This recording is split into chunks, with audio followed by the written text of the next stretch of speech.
അലൈഹിസ്സലാം.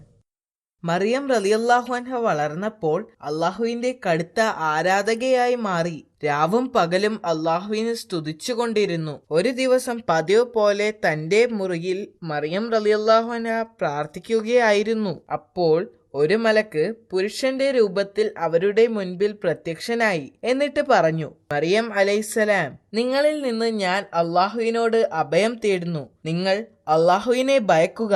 ഞാൻ നിങ്ങളുടെ നാഥനിൽ നിന്നുള്ള ഒരു ദൂതനാണ്. നിങ്ങൾക്ക് ധർമ്മിഷ്ഠനായ ഒരു കുഞ്ഞിനെ നൽകാൻ അയക്കപ്പെട്ടവനാണ്. അവൻ പാപങ്ങളിൽ നിന്ന് വിശുദ്ധനായിരിക്കും. അപ്പോൾ അവർ വളരെ ശാന്തമായി അവരോട് ചോദിച്ചു, എന്നെ ഒരു പുരുഷൻ തൊടുക പോലും ചെയ്യാതെ എനിക്കെങ്ങനെ ഒരു മകനുണ്ടാവും?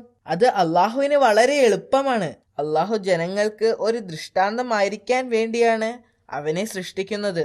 അള്ളാഹുവിന്റെ ശക്തിയുടെ മേലുള്ള അടയാളവും. മലക്ക് സന്ദർശിച്ചപ്പോൾ മുതൽ അവർക്ക് മാനസിക സമ്മർദ്ദവും ഉണ്ടായി. ദിവസങ്ങൾ കടന്നു പോകുന്തോറും അത് വർദ്ധിച്ചു വന്നു. ഒരു ഭർത്താവില്ലാതെ അവർക്കെങ്ങനെ ഒരു കുഞ്ഞിനെ പ്രസവിക്കാനാവും? മാസങ്ങൾ കഴിയും തോറും മാനസിക സമ്മർദ്ദം അധികകാലം താങ്ങാൻ അവർക്ക് കഴിഞ്ഞില്ല.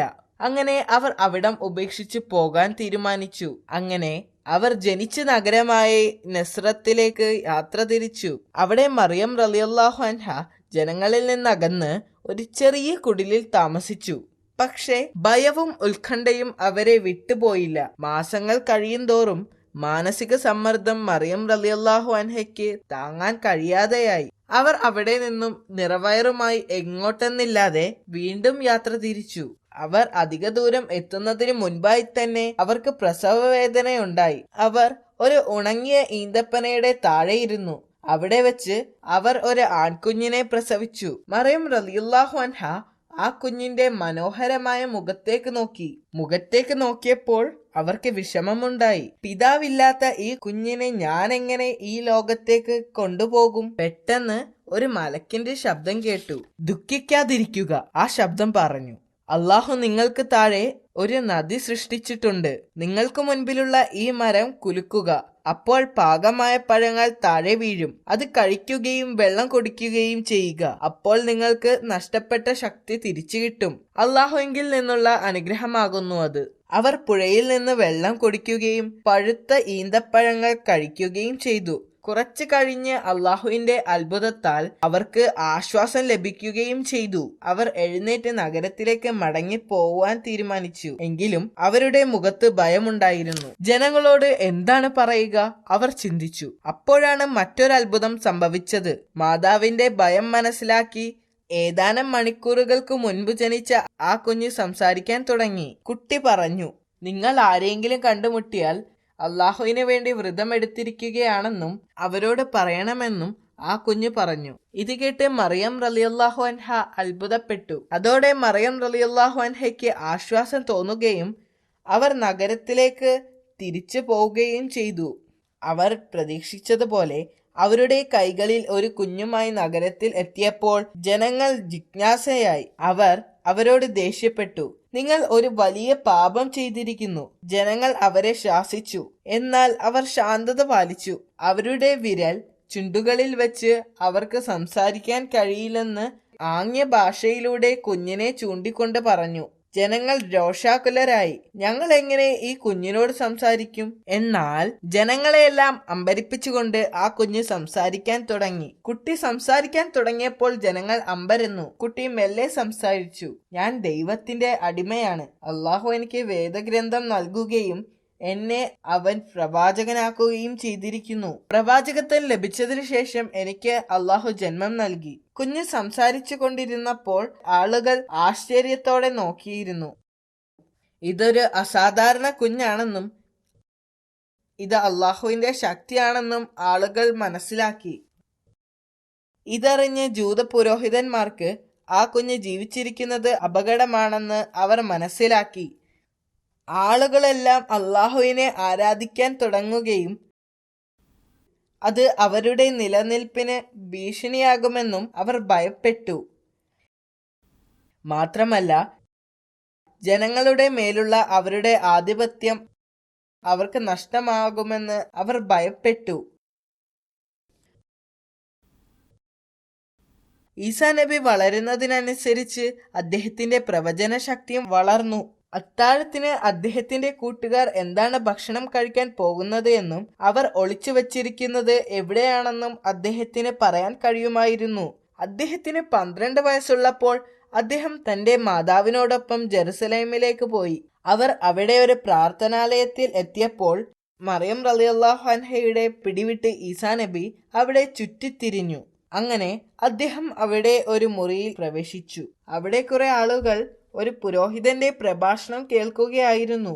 കുറച്ചു നേരം അവരുടെ പ്രഭാഷണം ശ്രദ്ധിച്ച ശേഷം അദ്ദേഹം എഴുന്നേറ്റ് നിന്ന് ചോദ്യങ്ങൾ ചോദിക്കുവാനും അഭിപ്രായങ്ങൾ പറയാനും തുടങ്ങി. പഠിപ്പിച്ചുകൊണ്ടിരുന്ന പുരോഹിതന് അദ്ദേഹത്തിന്റെ ചോദ്യങ്ങളിൽ അസ്വസ്ഥനായി. കാരണം അവർക്ക് അതിനുള്ള ഉത്തരം നൽകാനാവില്ലായിരുന്നു. അങ്ങനെ ഈസാ അലൈഹിസ്സലാം വളർന്നൊരു പുരുഷനായി മാറി. ഒരു ദിവസം അവരുടെ പുണ്യദിനമായ സാബത്തിന്റെ ദിവസം, ആ ദിവസം പ്രാർത്ഥനയ്ക്ക് വേണ്ടിയുള്ളതായിരുന്നു. പ്രവാചകൻ മൂസ അലൈഹിസ്സലാം ശനിയാഴ്ച ദിവസങ്ങളിൽ പള്ളിയിൽ വന്ന് അള്ളാഹുവിനെ ആരാധിക്കുവാൻ നിർദ്ദേശിച്ചിരുന്നു.